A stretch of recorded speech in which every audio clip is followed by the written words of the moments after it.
ಇದು ಒಂದು ವಿಚಾರ ಅಲ್ಲ. ಈ ಸರ್ಕಾರ ಈ ರಾಜ್ಯದಲ್ಲಿ ಬರುವಂತ ಸಂದರ್ಭದಲ್ಲಿ ಬಹಳಷ್ಟು ವಿಚಾರಗಳನ್ನು ನಮ್ಮ ಬಗ್ಗೆ ಕೂಡ ಬಹಳಷ್ಟು ಅಪಪ್ರಚಾರಗಳನ್ನು ಮಾಡಿದ್ರು. ಎಸ್ಡಿಪಿಗೆ ವೋಟ್ ಹಾಕಿದ್ರೆ ಇಲ್ಲಿ ಬಿಜೆಪಿ ಬರ್ತದೆ, ನೀವು ವೋಟ್ ಹಾಕಬೇಡಿ, ಇಲ್ಲಿ ಬಿಜೆಪಿ ಎನ್ನುವಂತ ಕೋಮುವಾದಿ ಶಕ್ತಿಗಳನ್ನು ನಾವು ಸೋಲಿಸಬೇಕು, ಜಾತ್ಯತೀತ ಶಕ್ತಿಗಳೆಲ್ಲರೂ ಕೂಡ ಒಂದಾಗಬೇಕು, ಪ್ರಜಾಪ್ರಭುತ್ವ ಉಳಿಬೇಕು, ಸಂವಿಧಾನ ಉಳಿಬೇಕು ಎನ್ನುವಂತ ಬಹಳ ದೊಡ್ಡ ದೊಡ್ಡ ಭಾಷಣಗಳನ್ನು ಬಿಗಿದ್ರು. ನಾವಿವತ್ತು ಕೇಳ್ತಾ ಇದ್ದೇವೆ, ಆಹಾರದ ಹಕ್ಕು ಒಬ್ಬ ಮನುಷ್ಯನಿಗೆ ಹುಟ್ಟುವಾಗಲೇ ಸಿಗುವಂತ ಒಂದು ಆಹಾರದ ಹಕ್ಕು, ಅದು ಮನುಷ್ಯ ಸಹಜವಾಗಿ ಬರುವಂತಹ ಹಕ್ಕು.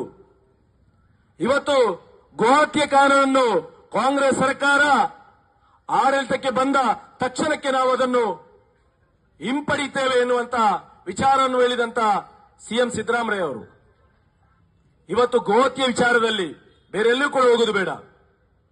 ಒಂದು ಕಡೆ ಫಕೀರ್ ಲೇಔಟ್ ಬೆಂಗಳೂರಿನಲ್ಲಿ ಬುಲ್ಡೋಸರ್ ಕಾರ್ಯಾಚರಣೆ ಆದ್ರೆ, ಬೆಳ್ತಂಗಡಿ ತಾಲೂಕಿನ ಪಟ್ಟೂರಿನಲ್ಲಿ ಕೇವಲ ಗೋವನ್ನು ಹತ್ಯೆ ಮಾಡಲಿಲ್ಲ, ಒಬ್ಬ ರೈತ ಮಹಿಳೆ ತಾನು ಸಾಕಿದ ಗೋವನ್ನು ಮಾರಾಟ ಮಾಡಿದ್ರು ಎನ್ನುವಂತ ಕಾರಣಕ್ಕಾಗಿ ಅವರ ಮನೆಯನ್ನು ಸೀಸ್ ಮಾಡಲಾಯಿತು. ಗೋವಿನ ವಿಚಾರದಲ್ಲಿ ಯಾರು ಗೋವಿನ ಮಾಂಸವನ್ನು ಮಾರಾಟ ಮಾಡಿದ್ದಾರೆ, ದನವನ್ನು ಮಾರಾಟ ಮಾಡಿದ್ದಾರೆ, ಅವರ ವಿರುದ್ಧ ಕೋಕಾ ಕಾಯ್ದೆಯನ್ನು ಹಾಕಲಾಯಿತು. 10 ವರ್ಷದ ಅವಧಿಯಲ್ಲಿ 2 ಗೋಹತ್ಯೆ ಪ್ರಕರಣಗಳು ಒಬ್ಬ ವ್ಯಕ್ತಿಯ ಮೇಲಿದ್ರೆ ಅವನ ಮೇಲೆ ಕೋಕಾ ಕಾಯ್ದೆ ಹಾಕಲಾಯಿತು. ಇದು ಕಾಂಗ್ರೆಸ್ ಸರ್ಕಾರದ ಕೊಡುಗೆ. ಇವತ್ತು ಈ ಜಿಲ್ಲೆಯ ಯಾಕೆ ಕೇಳ್ತಾರೆ, ಅದು ವೈಲೆನ್ಸ್ಗೆ ಕಾರಣ ಆಗ್ತದೆ.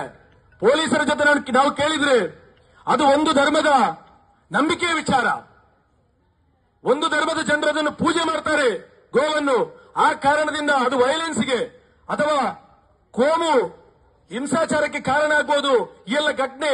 ಅದಕ್ಕಾಗಿ ಆ ಕಟ್ಟುನಿಟ್ಟಿನ ಕಾನೂನು ಕ್ರಮವನ್ನು ನಾವು ದಕ್ಷಿಣ ಕನ್ನಡ ಜಿಲ್ಲೆಯಲ್ಲಿ ಸ್ಪೆಷಲ್ ಆಗಿ ತೆಗೊಳ್ತಾರೆ ಎನ್ನುವಂತ ಮಾತನ್ನು ಹೇಳಿದಂತ ಇಲ್ಲಿನ ಎಸ್ಪಿ ಸಾಹೇಬರು, ಪೊಲೀಸರು, ಜಿಲ್ಲಾಡಳಿತ, ಇಲ್ಲಿನ ಸ್ಪೀಕರ್ ಸಾಹೇಬರು, ಸರ್ಕಾರ ಇವತ್ತು ನಾವು ಕೇಳ್ತಾ ಇದ್ದೇವೆ. 3 ತಿಂಗಳ ಅವಧಿಯಲ್ಲಿ 3 ಕೊಲೆ ಆಯಿತು ದಕ್ಷಿಣ ಕನ್ನಡ ಜಿಲ್ಲೆಯಲ್ಲಿ. ವಯನಾಡ್ ಅಶ್ರಫ್ನನ್ನು ಇದೇ ಸಂಘ ಪರಿವಾರದ ಗೂಂಡಾಗಳು ಗುಂಪು ಹತ್ಯೆ ಮಾಡಿದ್ರು. ತಕ್ಷಣಕ್ಕೆ ಬಜಿಪೆಯಲ್ಲಿ ಒಬ್ಬ ರೌಡಿ ಶೀಟರ್ನ ಕೊಲೆ ಆಯಿತು. ನಂತರ ದಿನಗಳಲ್ಲಿ ಒಬ್ಬ ಅಮಾಯಕ ರಹಮಾನ್ನ ಕೊಲೆ ಆಯಿತು. ನ್ಯಾಯದ ಮೇಲೆ ತಾರತಮ್ಯ ನೋಡಿ, ಯಾವ ರೀತಿ ತಾರತಮ್ಯ ಈ ಸರ್ಕಾರ ಇಲ್ಲಿ ಮಾಡ್ತಾ ಇದೆ ಎನ್ನುವಂಥದ್ದು. ರೌಡಿ ಶೀಟರ್ನ ಕೊಲೆ ಆರೋಪಿಗಳ ಮೇಲೆ ಯುಎಪಿ ಎನ್ನುವಂತ ಸೆಕ್ಷನ್, ನಂತರ ಒಬ್ಬ ಅಮಾಯಕನ ಕೊಲೆ, ಅದೂ ಕೂಡ ಮಾಡಿದ್ದು ಒಬ್ಬ ರೌಡಿ ಶೀಟರ್, 2 ಕೊಲೆ ಆರೋಪಿ. ಆತನ ಮೇಲೆ ಇಲ್ಲಿನ ಕಾಂಗ್ರೆಸ್ನ ಕೆಲವೊಂದು ನಾಯಕರು ಅಲ್ಲೋಲ ಕಲ್ಲೋಲ ಆಯಿತು. ರಹಮಾನ್ನ ಕೊಲೆ ನಂತರ ರಾಜೀನಾಮೆ ನೀಡಿದ್ರು. ನಾವು ಕಾಂಗ್ರೆಸ್ ಅಲ್ಲಿ ಇನ್ನು ಉಳಿಯಲ್ಲ, ನಾವು ಮುಂದುವರಿಯುವುದಿಲ್ಲ, ಕಾಂಗ್ರೆಸ್ ಬಿಟ್ಟು ಆಚೆ ಹೋಗ್ತೇವೆ. ಇಲ್ಲಿನ ಜಿಲ್ಲಾಧ್ಯಕ್ಷರಿರಲಿ, ಅಲ್ಪಸಂಖ್ಯಾತ ಇನ್ನಿಲ್ಲದ ನಾಯಕರು ರಾಜೀನಾಮೆ ಕೊಟ್ಟಂತ ಸಂದರ್ಭದಲ್ಲಿ ಮತ್ತೊಮ್ಮೆ ಕಾಂಗ್ರೆಸ್ನ ನಾಟಕ ಶುರುವಾಯಿತು. ಆರೋಪಿಗಳ ಮೇಲೆ ಕೋಕಾ ಕಾಯ್ದೆಯನ್ನು ಹಾಕಿದ್ರು. ಎಂತ ಕೋಕಾ ಕಾಯ್ದೆ? 90 ದಿನಗಳ ಒಳಗೆ ಸಬ್ಮಿಷನ್ ಮಾಡಬೇಕಿತ್ತು ರಿಪೋರ್ಟ್ ಅನ್ನು ಪೊಲೀಸರು. ಬೇಕಂತೇಳಿ 91 ದಿನಗಳ ನಂತರ ಅವರು ರಿಪೋರ್ಟ್ ಅನ್ನು ಸಬ್ಮಿಷನ್ ಮಾಡಿದ್ರು. ಕೋಕಾ ಕಾಯ್ದೆ ಕೋರ್ಟ್ ಅಲ್ಲಿ ರಿಜೆಕ್ಟ್ ಆಯಿತು. ಆ ರೆಹಮಾನ್ ಆರೋಪಿಗಳಿಗೆ, ಕೊಲೆ ಆರೋಪಿಗಳಿಗೆ ಬೇಲ್ ಸಿಕ್ಕಿದೆ. ಅಶ್ರಫ್ನ ಗುಂಪು ಹತ್ಯೆ ಮಾಡಿದಂತ ಆರೋಪಿಗಳು ರಾಜಾರೋಷವಾಗಿ ಬೀದಿಯಲ್ಲಿ ಸುತ್ತಾಡ್ತಿದ್ದಾರೆ. ಎಲ್ಲಿದೆ ನ್ಯಾಯ? ಇವತ್ತು ನಾವು ಕೇಳ್ತಾ ಇದ್ದೇವೆ, ನಾಚಿಕೆ ಇಲ್ಲದಂತ ಕಾಂಗ್ರೆಸ್ ನಾಯಕರಿಗೆ ಮುಂದಿನ ದಿನಗಳಲ್ಲಿ ನೀವೇನಾದ್ರೂ ಜಾತ್ಯತೀತ ಮತ್ತು ತತ್ವವನ್ನು ಇಟ್ಕೊಂಡು ನಮ್ಗೇನಾದ್ರೂ ಪಾಠ ಮಾಡಲಿಕ್ಕೆ ಬಂದ್ರೆ, ಈ ಜಿಲ್ಲೆಯ ಜನತೆ ಅಥವಾ ಈ ತಾಲೂಕಿನ ಜನತೆಗೆ ನೀವು ಪಾಠವನ್ನು ಹೇಳಲಿಕ್ಕೆ ಬಂದ್ರೆ, ತಕ್ಷಣಕ್ಕೆ ಈ ಜಿಲ್ಲೆ ಮತ್ತು ಈ ತಾಲೂಕಿನ ಜನತೆ ನಿಮಗೆ ಬುದ್ಧಿಯನ್ನು ಕಲಿಸ್ತಾರೆ. ಮುಂದಿನ ಚುನಾವಣೆಯಲ್ಲಿ ಖಂಡಿತವಾಗಿ ಬುದ್ಧಿಯನ್ನು ಕಲಿಸ್ತಾರೆ. ಕ್ಷೇತ್ರದ ಅಧ್ಯಕ್ಷರೇ, ಜಿಲ್ಲಾ ಉಪಾಧ್ಯಕ್ಷರೇ, ಜಿಲ್ಲಾ ಸಮಿತಿ ಸದಸ್ಯರುಗಳೇ, ಅದೇ ರೀತಿ ಎಲ್ಲ ಗ್ರಾಮ ಪಂಚಾಯತ್ ಸದಸ್ಯರೇ, ಈಗಾಗಲೇ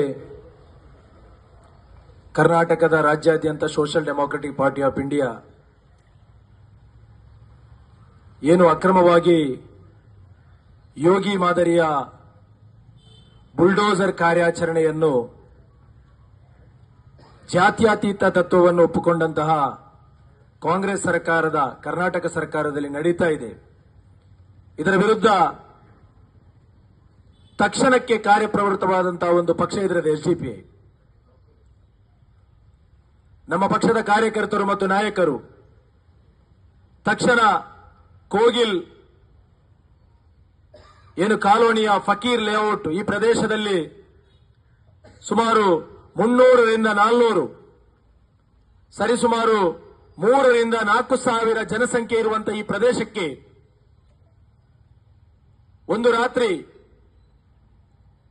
ಬೆಳಗಿನ ಜಾವ 4 ಗಂಟೆಗೆ ಮಕ್ಕಳು, ವೃದ್ಧರು, ಮಹಿಳೆಯರು, ಗರ್ಭಿಣಿಯರು ಯಾರನ್ನೂ ಕೂಡ ನೋಡದೆ ಬಹಳ ದೊಡ್ಡದಾದಂತಹ ಇಟಾಚಿ ಮತ್ತು ಬುಲ್ಡೋಸರ್ಗಳ ಮೂಲಕ ಸುಮಾರು 300 ರಿಂದ 400 ಮನೆಗಳನ್ನು ಅಲ್ಲಿ ಕೆಡವಿಲಾಯಿತು.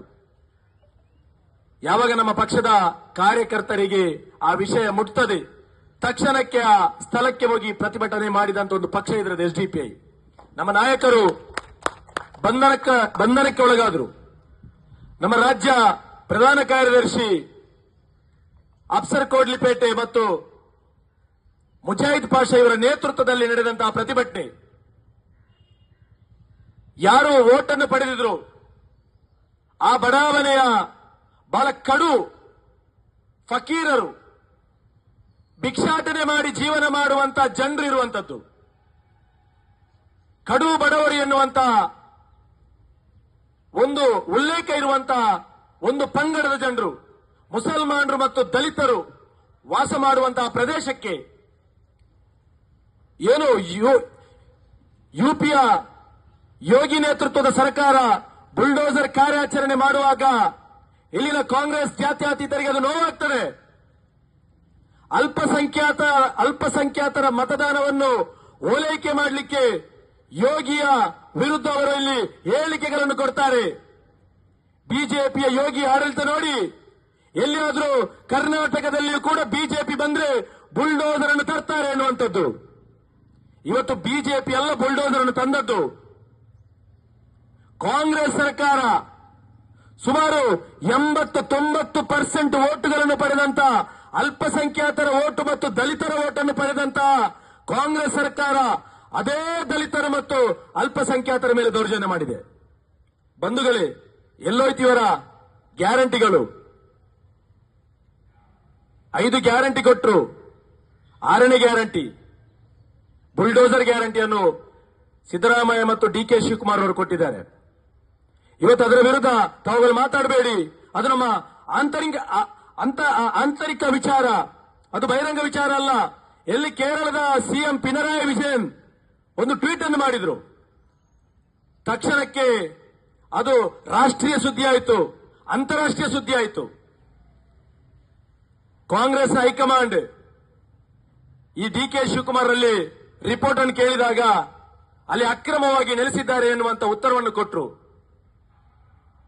ಬಹಳ ನೋವಿನ ಸಂಗತಿ ಏನಂತ ಹೇಳಿದ್ರೆ, ಅಲ್ಲಿ ಅಕ್ರಮವಾಗಿ ನೆಲೆಸಿರುವಲ್ಲಿ ಬಹುತೇಕ ಮಂದಿ ಮುಸಲ್ಮಾನರು, ಅದು ದೊಡ್ಡ ನೋವಿನ ಸಂಗತಿ ಎನ್ನುವಂತ ರಿಪೋರ್ಟ್ ಅನ್ನು ಕೆಸಿ ವೇಣುಗೋಪಾಲ್ ಅವರಿಗೆ ಕೊಟ್ಟರು ಡಿಕೆ ಶಿವಕುಮಾರ್. ನಾನು ಡಿಕೆ ಶಿವಕುಮಾರ್ ಅಲ್ಲಿ ಕೇಳುವಂತ ವಿಚಾರ, 30 ವರ್ಷಗಳಲ್ಲಿ ಅಲ್ಲೇ ಇದ್ರು ಅವರು. ಅವರಿಗೆ ರೇಷನ್ ಕಾರ್ಡ್ ಇತ್ತು, ಆಧಾರ್ ಕಾರ್ಡ್ ಇತ್ತು, ವೋಟರ್ ಐಡಿ ಇತ್ತು. ಕೆಲವೊಂದಿಷ್ಟು ಮಂದಿ ಅವರ ಮನೆಯನ್ನು ಮಾರಾಟ ಮಾಡಿದ್ದಾರೆ, ಮನೆಗೆ ಲೋನ್ ಮಾಡಿದ್ದಾರೆ, ಬ್ಯಾಂಕ್ ಲೋನ್ ಕೊಟ್ಟಿದೆ. ಒಂದು ಬ್ಯಾಂಕ್ ಲೋನ್ ಕೊಡಬೇಕಾದ್ರೆ ಎಲ್ಲಾ ಡಾಕ್ಯುಮೆಂಟ್ ಕ್ಲಿಯರೆನ್ಸ್ ಇದ್ರೆ ಮಾತ್ರ ಲೋನ್ ಕೊಡ್ತದೆ. ಲೋನ್ ತೆಗೆದಂತ ಪ್ರೂಫ್ ಕೂಡ ಇದೆ. ಅಷ್ಟು ಡಾಕ್ಯುಮೆಂಟ್ ಇದ್ದಂತ ಒಂದು ಸಮುದಾಯ, ಒಂದು ಜನರು ವಾಸಿಸುವಂತ ಆ ಪ್ರದೇಶ 30 ವರ್ಷಗಳಲ್ಲಿ ಇವರಿಗೆ ಅಕ್ರಮ ಆಗಲಿಲ್ಲ. ಅದು ಡಂಪಿಂಗ್ ಯಾರ್ಡ್ ಆಗಲಿಲ್ಲ, ಕಸೆ ವಿಲೇವಾರಿ ಮಾಡುವಂತ ಪ್ರದೇಶ ಆಗಲಿಲ್ಲ. ಗ್ರೇಟರ್ ಬೆಂಗಳೂರು ಎನ್ನುವಂತ ಎಂತ ಕಾನ್ಸೆಪ್ಟ್ ಅವರಿಗೆ ಬಂತು. ನಂತರ ಅವರಿಗೆ ಆ ವಿಚಾರ, ಇದು ಅಕ್ರಮ ವಲಸಿಗರು, ಬೇರೆ ರಾಜ್ಯದಿಂದ ಬಂದಂತ ಜನರು ಎನ್ನುವಂತ ಮಾನದಂಡವನ್ನು ಇಟ್ಕೊಂಡು, ಅದರಲ್ಲಿ ವಿಶೇಷವಾಗಿ ಮುಸಲ್ಮಾನರು ಇವರ ಮೇಲೆ ಏನು ಮಾಡಿದ್ರು ಕೂಡ ಯಾರು ಇಲ್ಲ. ಮುಂದಿನ ಚುನಾವಣೆಯಲ್ಲಿ ನಮ್ಗೆ ವೋಟ್ ಹಾಕ್ತಾರೆ ಎನ್ನುವಂತ ಗ್ಯಾರಂಟಿ ಇದೆ ಅವರಿಗೆ. ಆ ಗ್ಯಾರಂಟಿಯಿಂದ 6ನೇ ಗ್ಯಾರಂಟಿ ಬುಲ್ಡೋಸರ್ ಅನ್ನು ತಂದ್ರು ಅವರು. ಇವತ್ತು ನಾವು ಹೇಳ್ತೇವೆ, ಆ ಕಾಲ ಹೋಯ್ತು, ಆ ಕಾಲ ಹೋಗಿದೆ.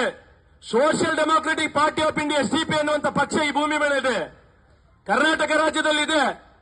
ನಾವು ಪ್ರಶ್ನೆ ಮಾಡಿಯೇ ತೀರ್ತೇವೆ, ನಾವು ಹೋರಾಟ ಮಾಡಿಯೇ ತೀರ್ತೇವೆ. ನಮ್ಮ ಹೋರಾಟದ ಪ್ರತಿಫಲ ನಿಮ್ಗೆ ಅದರ ವಿರುದ್ಧ ಉತ್ತರ ನೀಡಬೇಕಾದಂತ ಒಂದು ಕಾಲಘಟ್ಟ ಬಂದಿದೆ, ನೀವು ನೀಡಿದ್ದೀರಿ. ನಾವು ಜೈಲಿಗೆ ಹೋಗ್ಲಿಕ್ಕೂ ಕೂಡ ಆ ನಿರಾಶ್ರಿತರ ಪರವಾಗಿ ನಾವು ಸಿದ್ಧರಿದ್ದೇವೆ, ನಮ್ಮ ನಾಯಕರು ಹೋಗಿದ್ದಾರೆ. ಇದರ ಆ ಏನು 400 ಮನೆಗಳು 400 ಕುಟುಂಬಗಳಿಗೂ ಕೂಡ ನ್ಯಾಯ ಸಿಗುವವರೆಗೆ ಎಸ್ಡಿಪಿಐ ನಿರಂತರವಾಗಿ ಹೋರಾಟ ಮಾಡ್ತದೆ. ಮುಂದಿನ ಚುನಾವಣೆಯಲ್ಲಿ ಖಂಡಿತವಾಗಿ ಬುದ್ಧಿಯನ್ನು ಕಲಿಸ್ತಾರೆ. ಎಲ್ಲಿದೆ ಕೇಳಬೇಕಾದಂತಹ ಪ್ರಶ್ನೆ ಇದೆ ಬಂಧುಗಳೇ. ಇವತ್ತು ಬುಲ್ಡೋಸರ್ ತಂದ್ರು ಬೆಂಗಳೂರಲ್ಲಿ, ಯಾರು ಅಕ್ರಮ ಮಾಡಲಿಲ್ಲ. ಬೆಳ್ತಂಗಡಿ ತಾಲೂಕನ್ನು ರಿಪೋರ್ಟ್ ತೆಗೆದು ನೋಡ್ಬೇಕಾ? ಎಷ್ಟು ಮಂದಿ ಸರ್ಕಾರಿ ಜಮೀನನ್ನು ಒತ್ತುವರಿ ಮಾಡಿದ್ದಾರೆ. ದೊಡ್ಡ ದೊಡ್ಡ ಕುಳಗಳಿದೆ ಇಲ್ಲಿ. ಸರ್ಕಾರಿ ಜಮೀನ್ ಅಕ್ರಮ ಸಕ್ರಮ ಎನ್ನುವಂತ ಹೆಸರಿನಲ್ಲಿ ಇಡೀ ಸರ್ಕಾರಿ ಜಾಗಕ್ಕೆ ಬೇಲಿಯನ್ನು ಹಾಕಿದವರಿದ್ದಾರೆ. ಇದನ್ನು ನಿಮಗೆ ಹಿಂಪಡಲಿಕ್ಕೆ ಸಾಧ್ಯ ಇದೆಯಾ? ದೊಡ್ಡ ದೊಡ್ಡ ಕಟ್ಟಡವನ್ನು ನಿರ್ಮಾಣ ಮಾಡಿದಂತ ಜನರು ಬೆಳ್ತಂಗಡಿ ತಾಲೂಕಲ್ಲಿದೆ. ಕಾಂಗ್ರೆಸ್ ಸರ್ಕಾರಕ್ಕೆ ಕೇಳ್ತಾ ಇದ್ದೇವೆ, ನಿಮಗೆ ಬುಲ್ಡೋಸರ್ನಲ್ಲಿ ಇವರ ಬಿಲ್ಡಿಂಗ್ ಅನ್ನು ಕೆಡವಲಿಕ್ಕೆ ನಿಮಗೆ ಸಾಧ್ಯ ಇದೆಯಾ? ಕರ್ನಾಟಕ ರಾಜ್ಯದಲ್ಲಿದ್ದಾರೆ, ಎಷ್ಟೋ ರಾಜಕಾರಣಿಗಳಿದ್ದಾರೆ, ಎಷ್ಟೋ ಪುಡಾರಿಗಳಿದ್ದಾರೆ, ಎಷ್ಟೋ ಬಿಜೆಪಿ ಮತ್ತು ಕಾಂಗ್ರೆಸ್ ಏಜೆಂಟ್ ಇದ್ದಾರೆ. ನಿಮಗೆ ಸಾಧ್ಯ ಇದೆಯಾ? ಒಬ್ಬ ಬಡಪಾಯಿ ಒಂದು 94C ಅರ್ಜಿಯನ್ನು ಹಾಕಿದ್ರೆ ಅವರ ಅರ್ಜಿಯನ್ನು ಪಾಸ್ ಮಾಡಲಿಕ್ಕೆ ನಿಮಗೆ ಆಗಲ್ಲ, ನಿಮಗೆ ಸಾಧ್ಯ ಇಲ್ಲ. 36,000 ಅರ್ಜಿಗಳು ಇದೇ ಮಿನಿ ವಿಧಾನಸೌಧದಲ್ಲಿ ಇಲ್ಲಿ ಕೊಳೆಯುತ್ತಾ ಇದೆ. 36,000 ಅರ್ಜಿಗಳಿದೆ, ಅಕ್ರಮ ಸಕ್ರಮ ಮತ್ತು 94C ಅರ್ಜಿಗಳು. ಎಷ್ಟು 50 ವರ್ಷ 60 ವರ್ಷ 70 ವರ್ಷ ಒಂದು ಸರ್ಕಾರಿ ಜಾಗದಲ್ಲಿ ಮನೆ ಮಾಡಿ ಕೂತಂತ ಬಡಪಾಯಿಗಳಿಗೆ ಹಕ್ಕುಪತ್ರ ನೀಡಲಿಕ್ಕೆ ಸಾಧ್ಯ ಆಗಲಿಲ್ಲ. ಆದ್ರೆ ಅಕ್ರಮ ಸಕ್ರಮ ಎನ್ನುವಂತ ಹೆಸರಿನಲ್ಲಿ ಇಡೀ ಸರ್ಕಾರಿ ಜಾಗಕ್ಕೆ ಬೇಲಿಯನ್ನು ಹಾಕಿ ಅದರಲ್ಲಿ ತೋಟವನ್ನು ಮಾಡಿದವರಿಗೆ ನೀವು ಇಲ್ಲಿ ಅವರಿಗೆ ಬೇಕಾದಂತ ಡಾಕ್ಯುಮೆಂಟ್ ಮಾಡಿಕೊಡ್ತೀರಿ. ನಮಗೆ ಗೊತ್ತಿದೆ, ಮುಂದಿನ ದಿನಗಳಲ್ಲಿ ಇದರ ವಿರುದ್ಧವೂ ಕೂಡ ಎಸ್ಡಿಪಿಐ ಹೋರಾಟ ಮಾಡ್ತದೆ ಎನ್ನುವಂತ ಎಚ್ಚರಿಕೆಯನ್ನು ಈ ಸಂದರ್ಭದಲ್ಲಿ ನೀಡ್ತಾ ಇದ್ದೇನೆ.